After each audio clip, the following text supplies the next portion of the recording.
गोस्वामी जी का जब जन्म हुआ तो बालक का जन्म होता है तो उसके दांत नहीं होते, पर गोस्वामी जी का जन्म हुआ तो सारे दांत थे उनके। बालक को गोद में लेते ही जो जन्म के समय उपस्थित वहां माताएं थीं, अब देखो दुनिया के बालकों का सौभाग्य होता है जन्म लेते ही ममता रूपी माताएं उसको पहुंचती हैं, उसको गोद में खिलाती हैं, उसको हृदय से लगाती हैं। पर गोस्वामी जी का जैसे जन्म हुआ तो जितनी माताएं वहां थी, उन्होंने जैसे बालक को देखा 32 दांत, किसी ने पहुंचा तक नहीं, छोड़ के चले गए।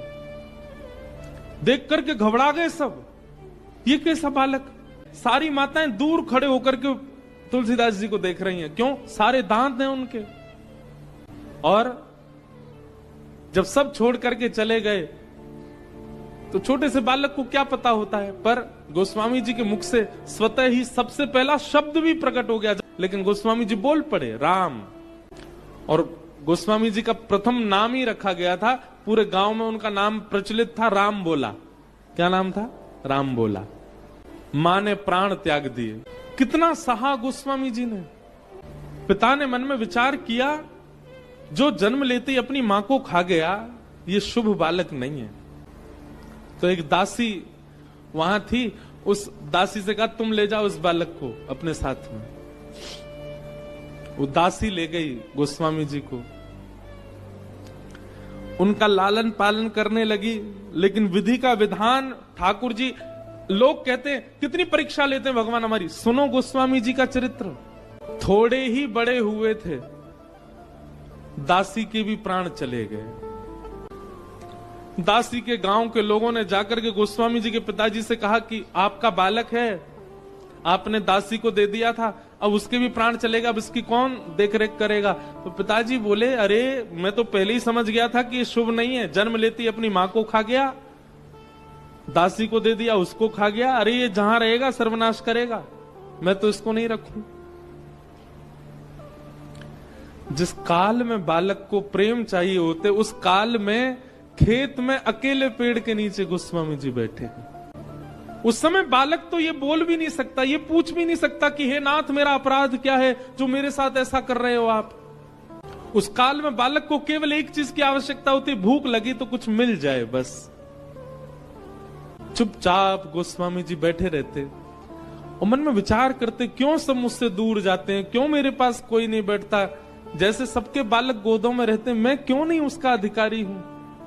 और जिसके कोई नहीं होते उसको फिर हमारे महादेव अपनाते हैं। पार्वती जी को आज्ञा की, आप जाइए, और जाकर के इस बालक का पोषण किया। एक वृद्ध माता का रूप धारण करके पार्वती जी आती थी,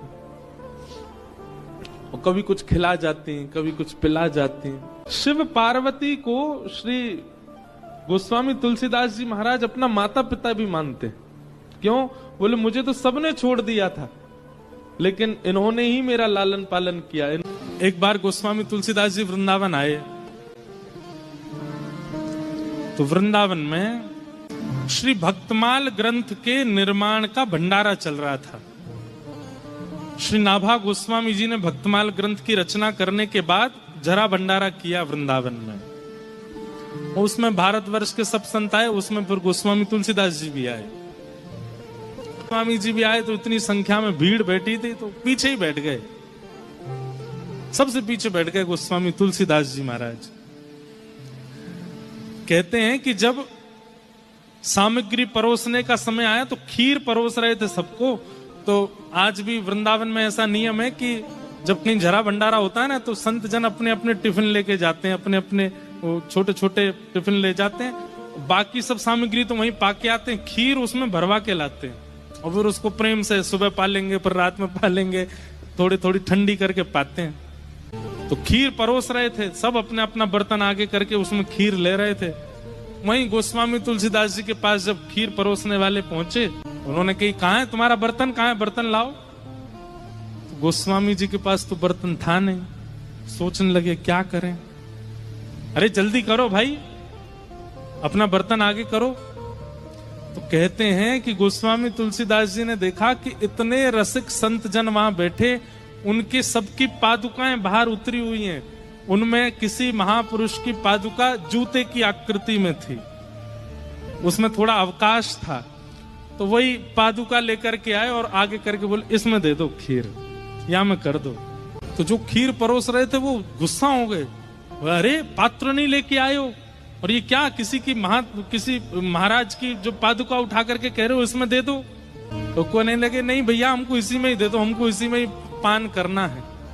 अरे ऐसे कैसे दे दें, इसमें ये अपवित्र है, ये ऐसा। अरे नहीं नहीं ऐसा मत बोलिए, इस जूती का कितना बड़ा सौभाग्य है। एक तो ये व्रजरज में रही है, 24 घंटा ब्रज की रज इसको लगती रहती है, वो ब्रजरज जिसमें श्री कृष्ण श्री किशोरी जी अपने निरावृत चरणों से विचरण करते हैं, वो ब्रजरज इसको अंकित कर चुकी है। दूसरा, कोई महापुरुष इसको धारण करता होगा, उसके चित्त में प्रिया प्रियतम विराजमान होंगे, वो प्रिया प्रियतम को विराजमान करके चलता होगा, नीचे से ब्रजरज लगती होगी, ऊपर से उस महत्पुरुष की चरण रज लगती होगी। ये तो महापवित्र, इससे पवित्र पात्र तो हो ही नहीं सकता। अब तो मेरी भी हट है कि मैं इसी में ही खीर पीऊंगा।